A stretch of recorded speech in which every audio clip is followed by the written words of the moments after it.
Dahil maraming kaluluwang tutungo sa impyerno, may mga taong piniling tumugon sa tawag ng Diyos upang magdala ng liwanag, pag-asa at kaligtasan. Ito naman po yung degree ko, wala po. Ano po? Invitation po sa aming simbahan po. Baka pwede po kami Sunday. Ano po? Taong 2003, Pebrero 27, isang kaluluwa ang naligtas. Hindi pa man niya alam, ito ang simula ng isang gawaing magpapabago ng maraming buhay. Magpapad ka lang dito, publiko, huwag ka lang munang uuwi. Mag-iwan mo ng SM, makinig ka lang dyan. Yung mga pastor na mag-preach, umaga, hapon, gabi, it will break your heart. Pagsapit ng 2004, si Pastor Andy ay nagsimula ang paglilingkod bilang isang Sunday school teacher at choir member. Mga simpleng hakbang na naging pundasyon ng mas malaking layunin. Noong 2006, bilang isang Bible student, lalong tumibay ang panawagan sa isang youth camp, NBYC 7. Isang mahalagang desisyon ang ginawa. Ang isuko ang buhay sa Diyos upang maging lingkod niya bilang Bible student at pastor. Taong 2010 nang maikasal si Pastor Andy kay Ma'am Evie. Isang bagong yugto ang nagsimula. Ang pag-aasawa. Isang katuwang sa ministeryo at buhay. Noong 2011, sinimula ng misyon sa San Pablo. Isang hakbang ng pananampalataya na may pagsubok man, ngunit may matibay na pananalig sa Diyos. Yung mga unang prayer meetings, unang Sunday gatherings, at mga simpleng pagtitipon, mga binhi na itinanim sa pananampalataya. Sa mga sumunod na taon, patuloy ang paglago.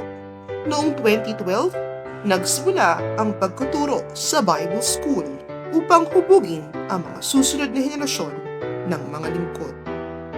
Kasabay nito, ang personal na buhay ay binayaan din ang pagsilang ng mga anak na naging inspirasyon at lakas sa ministeryo. Noong 2016, nagkaroon ng pagkakataong makapangaral maging sa ibang lugar, tulad ng Taiwan. Patunay na ang gawain ng Diyos ay walang hangganan. Noong 2018 at 2020, mas lalo pang lumawak ang gawain. Mga pangangaral sa iba't ibang lugar tulad ng Iloilo at patuloy na pagpapala sa pamilya. Taong 2019, isang makasaysayang taon. Dito opisyal na naitatag ang simbahan, Christian Bible Baptist Church, San Pablo. Ang CBBC San Pablo ay hindi na lamang isang pangarap. Isa na itong realidad.